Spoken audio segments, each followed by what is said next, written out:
Britain's railways were once the envy of the world. You could get a train from almost anywhere to almost anywhere else. They were the network that supported an industrial superpower. There we go. Oh! I've never seen anything like that. But today, 4,000 stations and 8,000 miles of track lie silent. This station feels truly lost. So I'm setting off to discover more of Britain's lost railways. Wow, this is something else. They tell a story. Look at this. Of how we once lived. Oh, I love that. And how we once worked. This is one heck of a piece of engineering. And they help reveal how our world has changed today. This is fantastic fun.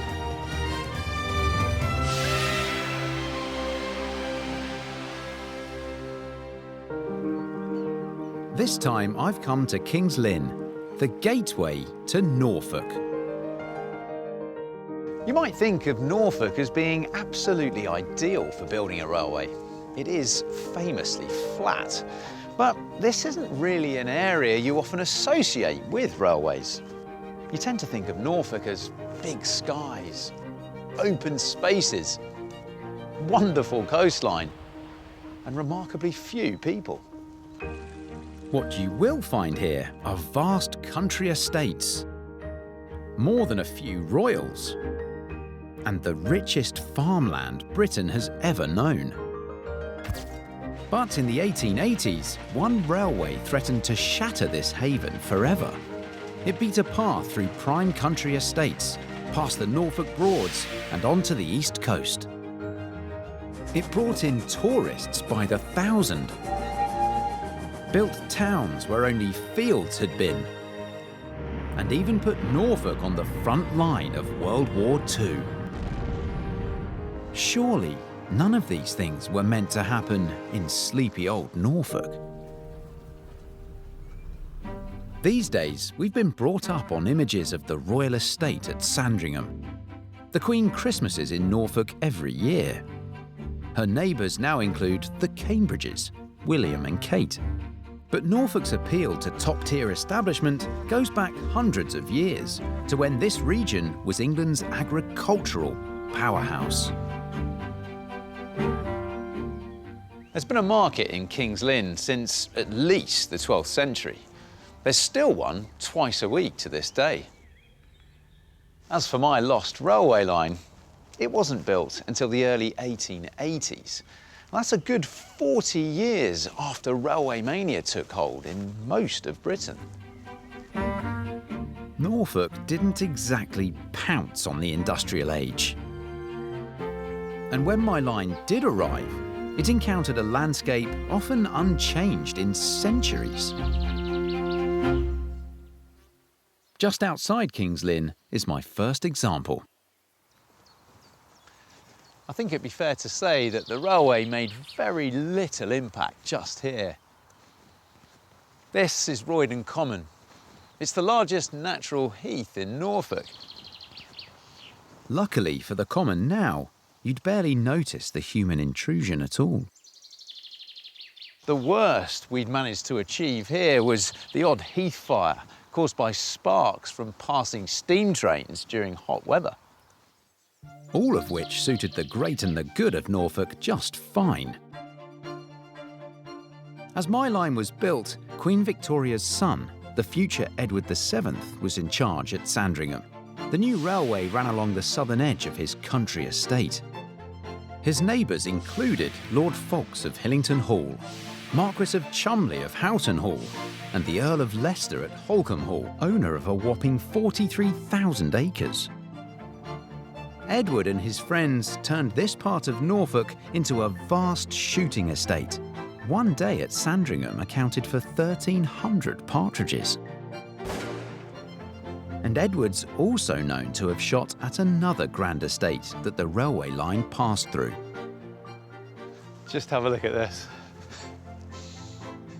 Rainham Hall is the seat of Marquis Townshend. Without his support 140 years ago, there would have been no railway. When you see a house like that, it just gives you a brilliant idea of the amount of power and influence these great landowners had. It's magnificent. Good morning. Hello. It's where I'm meeting the 8th and current Marquis Townshend. You don't look like a burglar. Good, I hope not.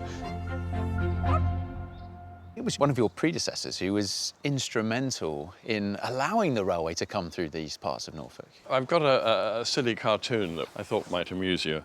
That's the 5th Marquis. He lived most of the time in Paris and lived off the income from Rainham. The Marquis controlled 7,000 acres round here, but with farming in decline, he took the view that railways should finally be embraced. So there was a financial incentive for, very much for so. all these landowners, really. Family was, still is, very much agricultural. It was very important that we were able to get produce from the farm into King's Lynn or to the boats or wherever they were going. And the railway helped you do that in much larger volume, Yes, all of a sudden. yes, and much quicker and much better. The railway was very important. We don't have a motorway up here. We don't want one. No. It's still a notoriously tough part of the country to get to, isn't it? It is. When I drive into the Midlands, I realise how many roundabouts and traffic lights and, Best stay here and enjoy all this, though. absolutely. We're very lucky up here. Listen, Lord Townsend, thank you very much for Not a allowing bit, me in. not a bit. It is lovely to be in here. Well, I'm glad see you're all here this. because we love sharing it. So, folk here are still proud of Norfolk being just that little bit different.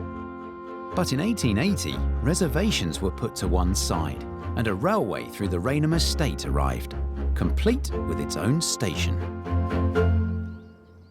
I've been given special permission to come and have a look around. It's privately owned these days, but it is beautifully looked after. Look, you've still got this waiting room here. It's just lovely to see just a little bit of railway history kept alive. The last train rumbled through Rainham in 1959. But before I get any further, there's something curious about this railway's route that needs investigating. Most railways in southern Britain were built spreading outwards from London, like a giant spider's web. But my line broke the mould. It ran east-west, connecting Norfolk to the Midlands. To find out why, I'm meeting Norfolk Railway historian Dave King. Was there a grand plan for the railway across North Norfolk? I think it came about piecemeal. There were 3 or 4 constituents. The Lynn and Fakenham was one, and the Great Yarmouth and Stelham Light was another one. They had got shared directors, and they stood looking at each other, rude not to join up, so they did. The result was a complicated route, linking small towns and villages, and it ended up with a name to match: the Midland and Great Northern Joint Railway. It wasn't really an express route across Norfolk, was it? No. It was given a nickname, Muddle and Get Nowhere. Really, M&GN? Yeah. Well, they all did this. that with railways. I mean, the Great Western was Great Way Round and things like that. Since it's been gone, we've got a new nickname, mind you. Go on. Missed and greatly needed. Ah. I can feel you telling me that with some passion there, Dave. Oh, yes. How successful was the railway? Did it bring Norfolk into the industrial age? Heavy industry, no, not really. The main things the M&GN was known for was the fish, chroma crabs, obviously, and the fruit season, the sugar beet season, growing sugar beets, sending it off to the refinery. That was a growth industry. So the railway didn't really bring in the industrial revolution like it had done in other parts of the country? No, but it enabled people to come to the area, and it enabled the produce of the area to go to the people where they lived.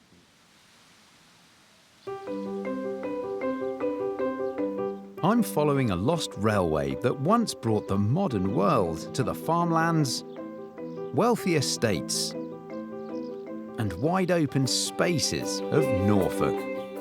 Exploring lost railway lines, I'm quite used to walking along little raised embankments, past the odd cutting, the occasional tunnel or bridge maybe.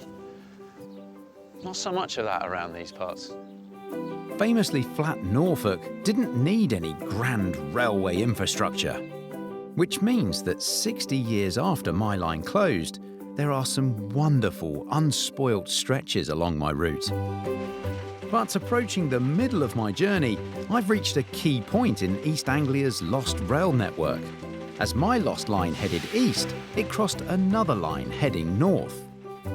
That junction became North Norfolk's railway hub, the town of Melton Constable. This whole street feels quite alien to where I am here in North Norfolk.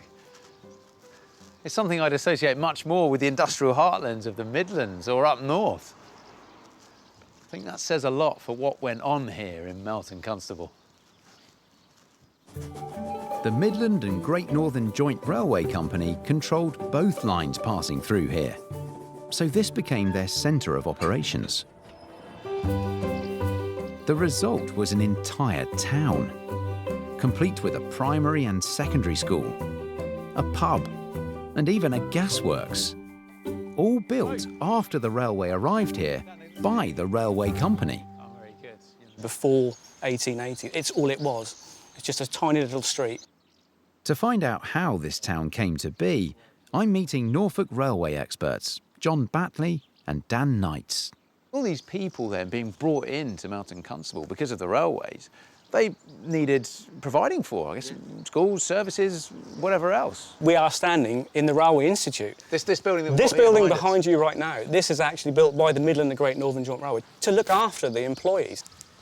This was a recreation room, it was a washroom, it was a study room for the workers. Everybody came here on their time off and they could educate themselves and obviously look after themselves as well.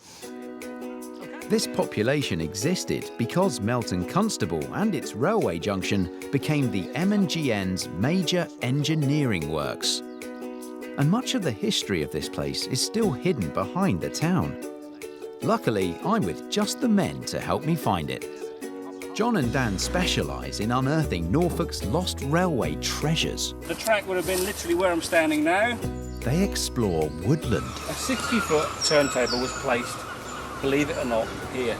delve underground, The only tunnel in Norfolk. and reveal what once existed. An interesting find.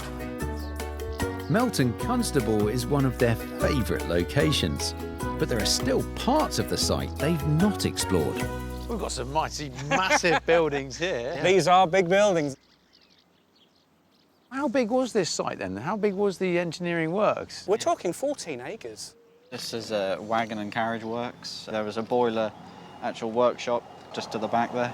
You could do everything that you needed to here for a railway. 1,000 people would have once worked here, building and maintaining the M&GN's rolling stock. Even tracks were constructed to be used on the front line during the First World War. Alongside, the massive platform ran for 800 feet, with extensive sidings for shunting and reorganising carriages. We've been given special access to explore the site and see what original buildings remain. There's still a few clues, aren't there? This is the 1951 engine shed. We've got rails, three sets of rails. I say rail, I mean, with these pits, these can get underneath engines. You've got it. There was servicing going on for the locomotives that were coming in from all points of the compass. Up to 30 engines in one shift would have been worked on by engineers, at ground level and down in the pits. It's more noise, it's more activity, it's big-scale engineering. But Melton Constable was also a base for the M&GN's all-important freight business. Oh, this is fantastic. This is an original goods shed. Everything that Norfolk produced and anything that Norfolk needed came streaming through here every day. Potatoes, fruit, everything you can think of that people needed to survive. Which leads us to a building John and Dan have long been hoping to explore. Oh, look at this. And finally, they have their chance. We get in here as well? Shall we have a look? Go on, let's have a peek. Cobwebs. This is a time capsule. This office organised the M&GN's goods operation, sending and receiving produce from all around the country. There's a map on the wall here. Oh my word. How do you spot that? You can see where the 4 lines are coming in there. Oh yeah, so here you've got north, south, east, and west, west. all coming out through Melton Constable. Good spot, that. Well done, Dan. There was one item in particular that the clerks wanted to keep a close eye on. This is where all the beer was brought. Beer that would have been moved in and out on the railway? In and out, or consumed within the village. Well, or... I love the inquiries at the window here. What beers have you got in this week? Exactly. That'd be my first inquiry. You often have to work hard to imagine what places like this would have been like. But here, it's as if someone locked up half a century ago and never came back. It's a real link to the past. Isn't it? Absolutely brilliant. For 80 years, the railway made a real impact here. And its legacy in the form of Melton Constable is plain to see. But just 8 miles along the line, the importance of this railway was more remarkable still. It played a role that came about suddenly and was vital to the whole nation. In the early 1940s, as war gripped the nation, a market town like this, Fakenham, in the heart of North Norfolk, with railway connections, was perfect as a safe refuge for evacuees. In fact, tens of thousands of children and mothers were sent up this way to escape the Blitz in London. But by the middle of the war, Norfolk itself was about to take on a pivotal role in Allied operations. Almost overnight, Norfolk's open spaces became the military focus of the war effort. One of the key sites was served by Fakenham Station. For centuries, this was all fields outside a quiet Norfolk village with a brilliantly descriptive name, Little Snoring.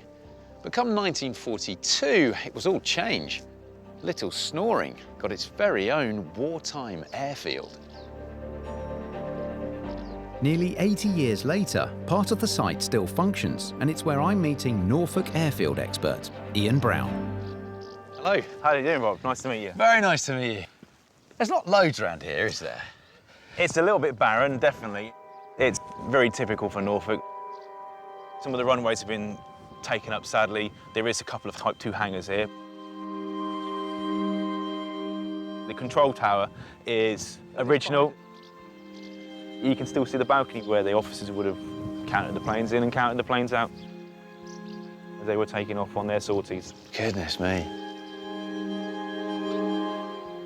Why build an airfield here, just outside the quiet village of Little Snoring? Its location, the position of Norfolk was absolutely perfect. It's close to the coastline, so this was an easy access into Europe, bombing over the occupied areas. And Little Snoring was far from alone. At times in 1942, a new airfield was opening in East Anglia almost every week. But each one needed 130,000 tonnes of ballast and cement. How did they manage to do that during the war? It was down to the railways. The railways were the key part of carrying the construction materials needed to construct all the airfields. The line between King's Lynn and Norwich was absolutely paramount. I mean, Fakenham would regularly have drops of 40, 50 different trucks of various different construction materials, and then it would go off to the various airfields. What are they bringing in? Like Chalk, brick, stone? During the Blitz, you got the bombed out buildings in London, they transported all the rubble to Norfolk where they needed to construct runways and airfields. So we could be looking at brickwork from London on that tower, or we could be standing on some now. The railways were also used to transport cargo from a little further afield. By the end of 1942, Norfolk was full of Americans.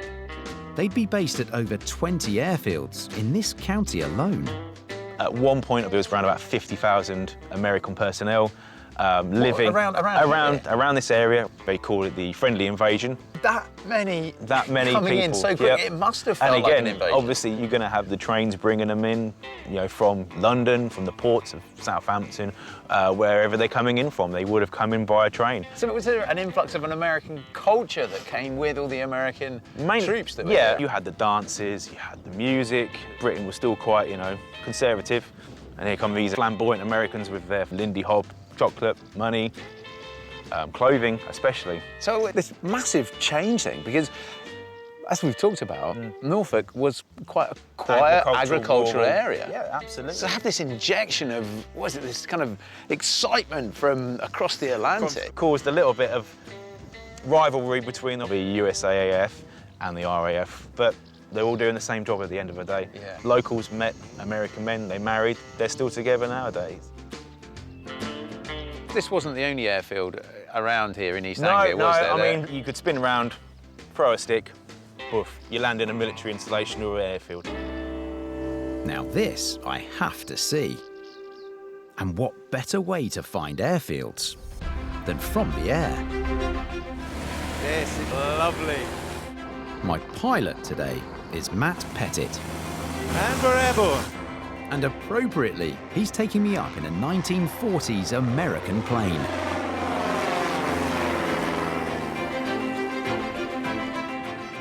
What's the model of this plane that we're in here, Matt?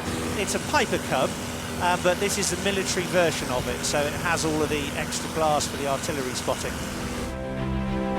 It would be difficult to find a wartime plane more different from the heavy bombers that once flew here. Tiny Piper Cubs were used to spot German tanks hidden on the battlefield. I can actually fly it by putting your hands out the window. Look, watch. All right, put my hands out the other side. Look. That's great. Yeah. If it was used correctly, you'd be sat in the pilot's seat in the front, okay, and I'd be the observer, and I'd be sat facing backwards using the table that's behind me. The visibility is still fantastic though.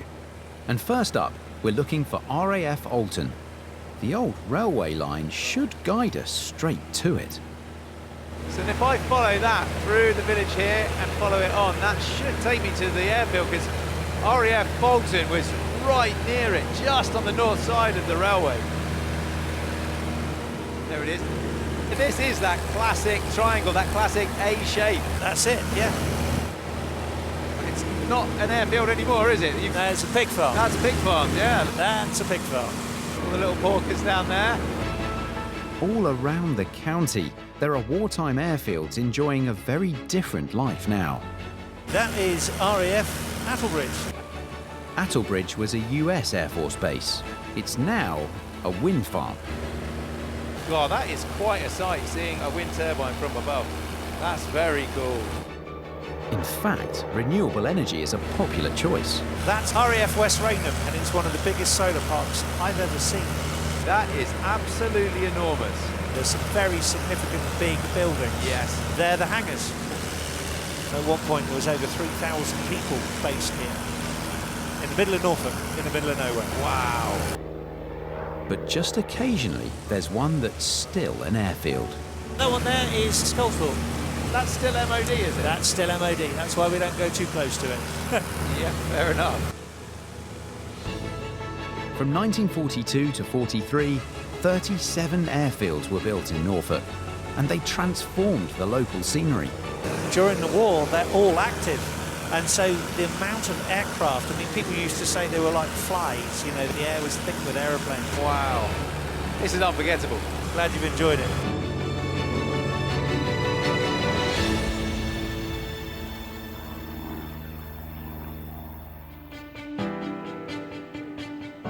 I'm following a lost railway that once wound its way across a famously undeveloped corner of England. The Midland and Great Northern Joint Railway once ran through the heart of rural Norfolk. It was often known as the Muddle and Go Nowhere. But 60 years after the railway closed, that name seems a little unkind. This line from the Midlands played a vital wartime role and caused an entire engineering town to be built from scratch. Elsewhere along the line, though, concerns were just a little more Norfolk.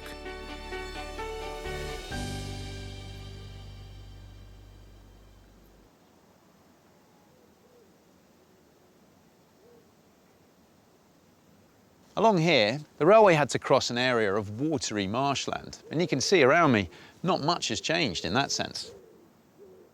This was an area populated by geese, and in his memoirs, the father of the M&GN, William Marriott, noted that they were being killed by the lorry load when the railway first opened.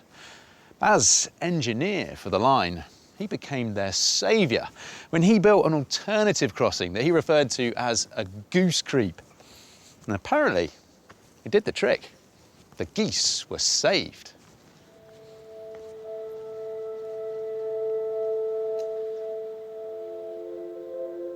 And well over a century later, things nearby seem more rural than ever.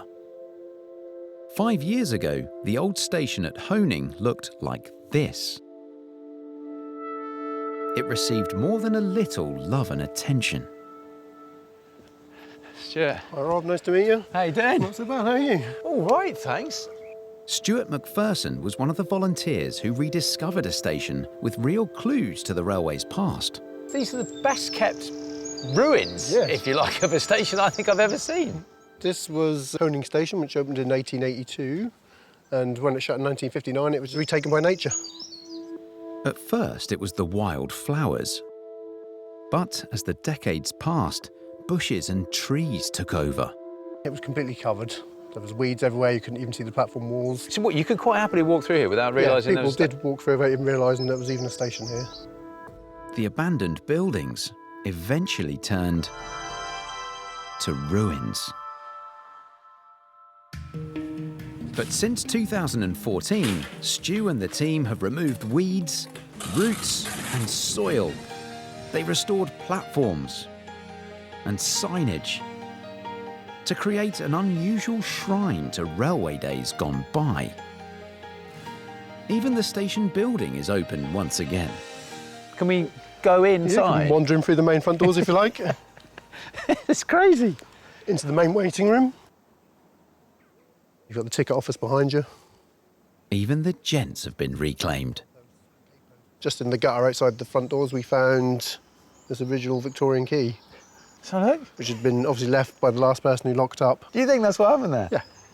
And this you found just kicking about down here? It was in the gutter, just outside right in the middle, in between the two doors. That's amazing. Oh, I love that. When you've got something like this, you can almost picture that happening. Yes. So it shows you, if you put in a bit of hard work, you could find all sorts of stuff around here. Let me give you that back. All sorts of stories in history. But just yards up the platform, the team also unearthed evidence of this line's original purpose. We've got some cattle docks over there and some horse pens. That's part of the station, Yeah, it's all part of the station. Cattle pens at the station, where they'd be kept before being shoved onto the trains. And it wasn't just cattle coming through here. There was corn, there was fish coming through, there was local sugar beet. Just as those planning the railway had intended, the line was getting Norfolk produce to big markets all round the country. Soft fruit became a new Norfolk crop, much being sent to the Rowntree's factory in York.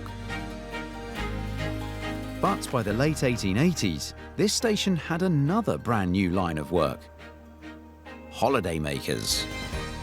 For a small rural village like this, it's a pretty long platform, isn't it? Yeah, it's massive. It's about 400 feet long. Jeez. It was designed to accommodate the largest trains they could ever think of at that time. So this would see upwards of 80 trains a day during the summer months. 80 trains a day coming through here? I think it was 82 in one day was the record. And bearing in mind it's single track either side, the poor old signalman must have had some hard work. This one ruined station sums up my railway's two great roles: to boost the old farming industry and kickstart a new tourist industry. This line in particular sold the delights of Norfolk's coastline to millions of Midlanders. But before I get there, Norfolk had one more trick up its sleeve. Just ahead of me there, on the other side of the road, behind those bushes, is where Stalham Station used to be. There's barely sign of it at all now, save for this pathway that runs along the old line.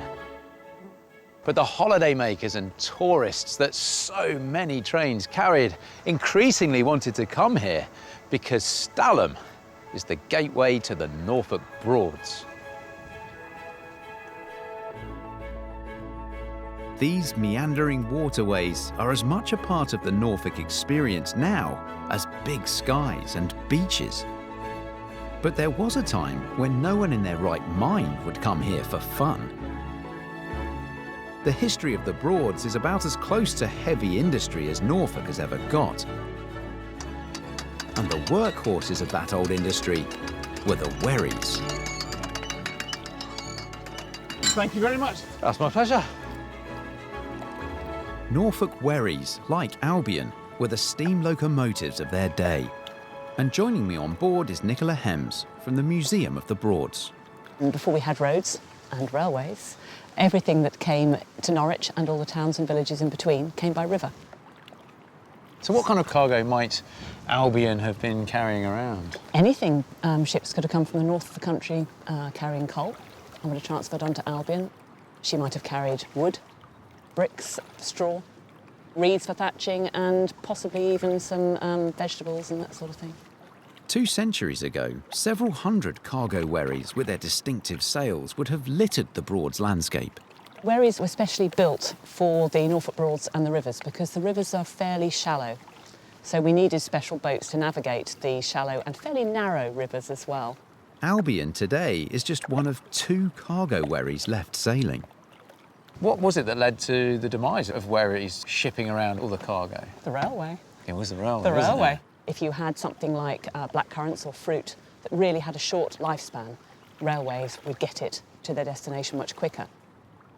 Well, what was the fate of the cargo wherries? Quite a few of these wherries were scuttled, just sunk, but others were used to carry passengers because the railways brought in a different type of cargo. They brought in tourists.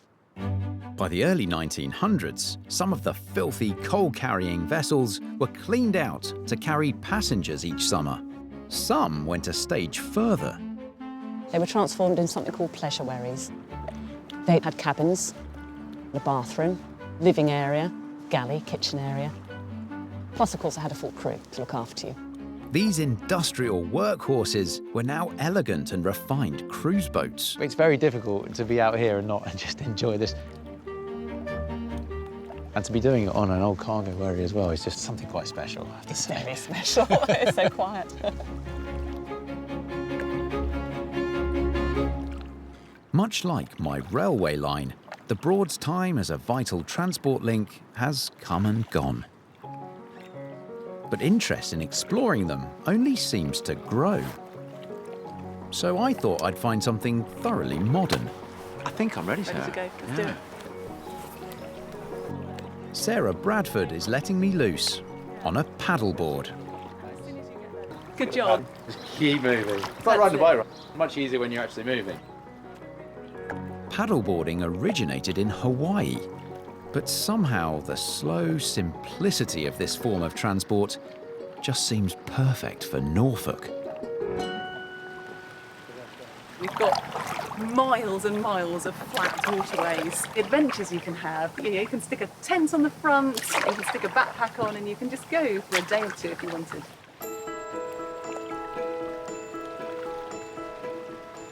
We've got all this wonderful nature around us. You see birds and splashes and little bubbles every now and then. Can you get a bit closer to them? Yeah, you can. You kind of start getting to the stage where you're taking a heron for granted. Kingfishers will just dart out, skimming across the surface and off they go. As soon as you're on the water, everything slows down. I think that's what people want out of a holiday.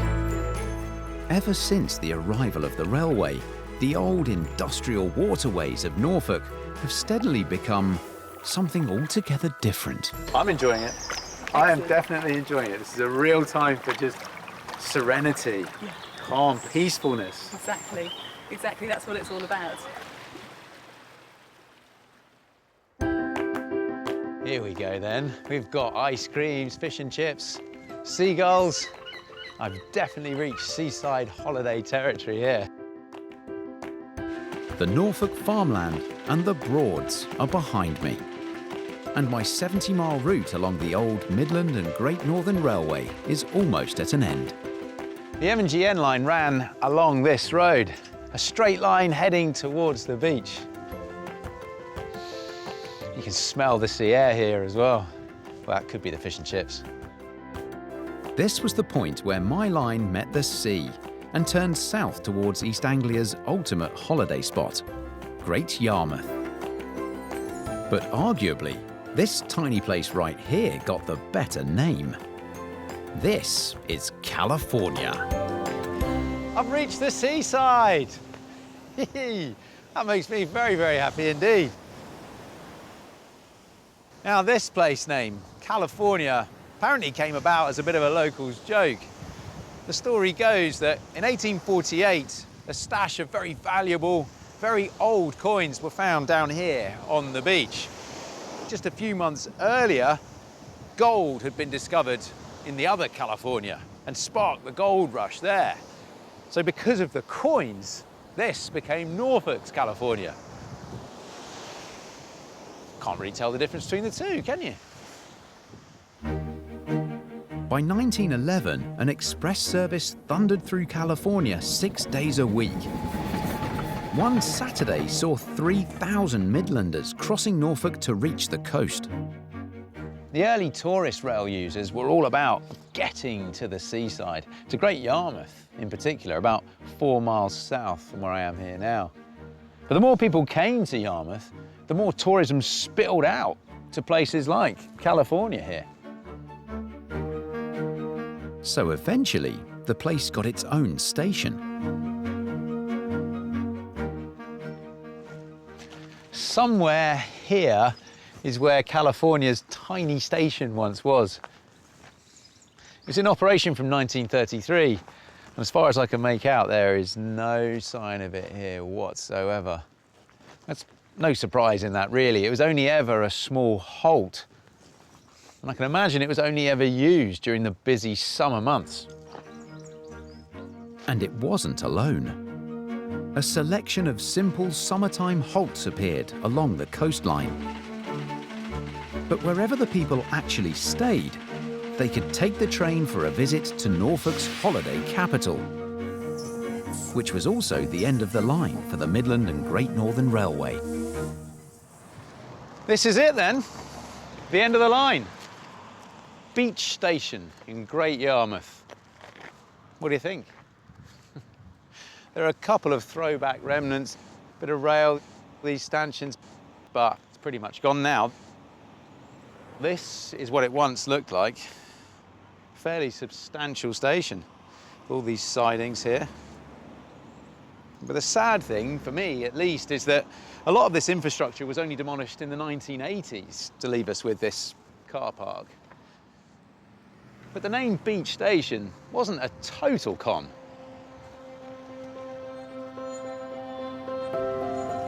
At the end of their journey from the industrial Midlands, passengers on the M&GN line walked just 400 yards to reach one of Britain's finest beaches. The railway brought them to 15 miles of unbroken sands. And here we go, the Great Yarmouth beachfront. Miles and miles of sandy beach behind the seawall there. But out here, all the hustle and bustle of a seaside town.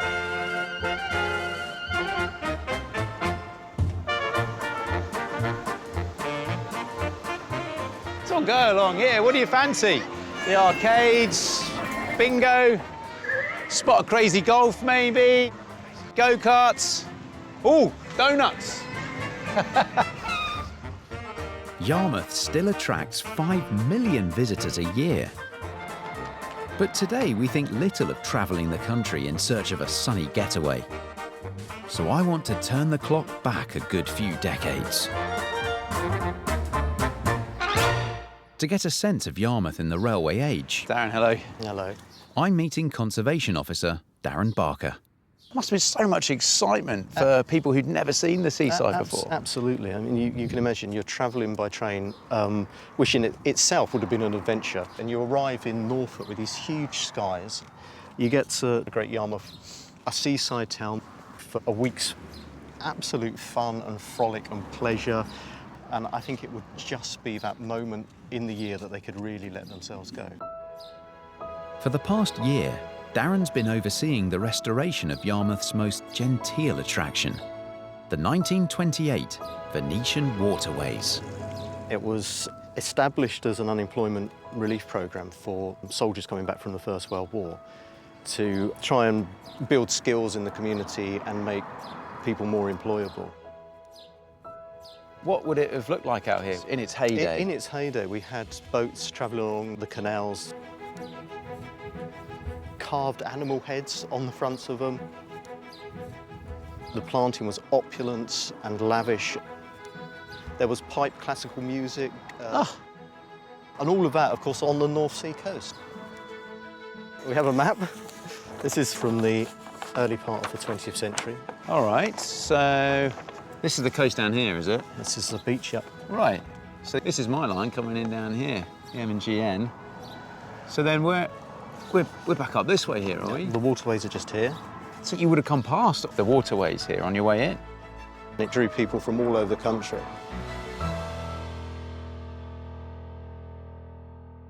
Just along the beach, there were fewer flower beds, but no shortage of fun.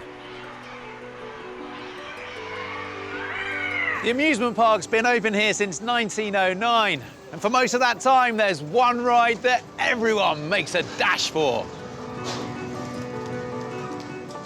When it arrived here in 1932, this ride was called the Scenic Railway. This is one of Britain's oldest roller coasters. And not much of it has changed that you can see. It's a woody. It's made out of timber. And here's the big climb. We're reaching the top. Here we go! Woohoo!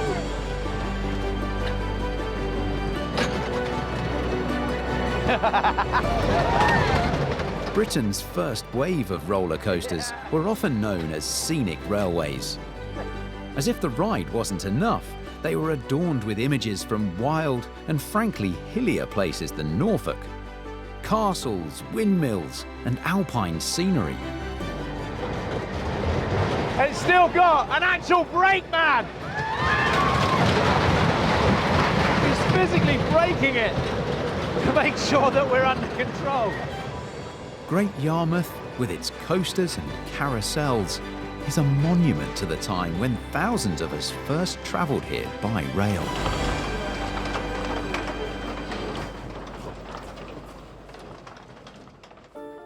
It's still very possible to reach Yarmouth by train. But for those coming from the Midlands, the journey got a lot harder with the closure of the Midland and Great Northern Joint Railway. The Muddle and Go Nowhere nickname, I think, was always probably a little unfair. For 3/4 of a century, this, albeit rather different railway, made a real impact in these parts. But in 1959, it was decided sleepy old Norfolk simply didn't need that many railways.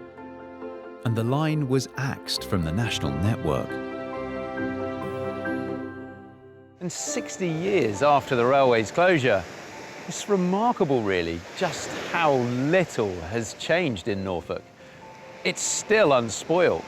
It's still timeless, which is exactly what it's always been loved for.